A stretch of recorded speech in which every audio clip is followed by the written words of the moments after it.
Iran সোমবার রাতে ইসরায়েলের দিকে ছুড়ে দিয়েছে গেম চেঞ্জিং কিছু বিস্ফোরক। ইরানের সবচেয়ে শক্তিশালী 3 ক্ষেপণাস্ত্র তেল আবিবের কঠোর প্রতিরক্ষা বাহিনীকে বুড়ো আঙ্গুল দেখিয়ে একেবারে নিখুঁত লক্ষ্যে আঘাত এনেছে।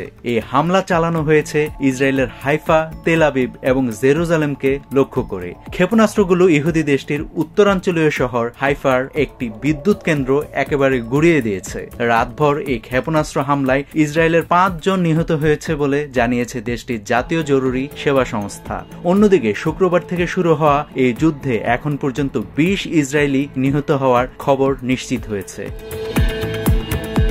এদিকে সংবাদ সংস্থা এফপি নিশ্চিত করেছে হাইফায় আঘাত হেনেছে 3টি ব্যালিস্টিক ক্ষেপণাস্ত্র, যা ইসরায়েলের দাম্ভিক প্রতিরক্ষা ব্যবস্থাকে ফাঁকে দিয়েছে। ক্ষেপণাস্ত্র 3টি হল এমাদ, গরদ এবং খাইবার শেকান। ইরানের এই 3 ক্ষেপণাস্ত্রে লন্ডভন্ড হয়ে যায় হাইফা শহর। তেল আবিবের দাম্ভিক প্রতিরক্ষা ব্যবস্থাও এই আগ্রাসনের সামনে কার্যত অচল হয়ে পড়ে। এই 3 ক্ষেপণাস্ত্র ইরানের ব্যালিস্টিক সক্ষমতার 3টি স্তম্ভ। প্রথমটি নির্ভুল, দ্বিতীয়টি পরিসর ও ভারসাম্য এবং তৃতীয়টি প্রতিরক্ষা ভেদ করে গভীরে ঢুকে আঘাত হানার ক্ষমতা প্রকাশ করে। এদের সম্মিলিত ব্যবহারে ইসরায়েলকে এক কঠিন বার্তা দিয়ে রেখেছে ইরান।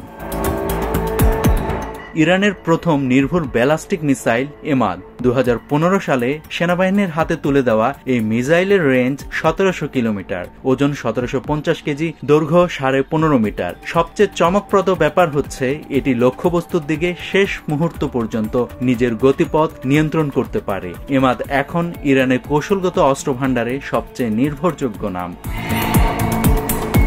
অন্যদিকে ইরানের শক্তিশালী মাঝারি পাল্লার ব্যালিস্টিক ক্ষেপণাস্ত্র গদর, এর রেঞ্জ 1350 থেকে 1950 কিলোমিটার পর্যন্ত, দৈর্ঘ্য প্রায় 16 মিটার, ওজন 1500 থেকে 1750 কেজি। 2005 সাল থেকে ব্যবহার হচ্ছে এটি, যা ইরানের অন্যতম নির্ভরযোগ্য মিসাইল।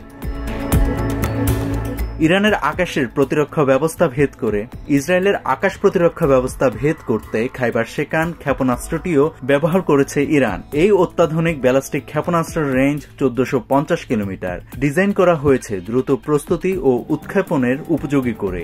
নির্ভুল, দ্রুত এবং প্রতিরক্ষা ফাঁকি দিতে পারদর্শী এই ক্ষেপণাস্ত্র এটি শত্রুর গুরুত্বপূর্ণ সামরিক ঘাঁটি বা অবকাঠামোতে আঘাত হানতে সক্ষম। নাভিদ হাসান, সোনালী নিউজ।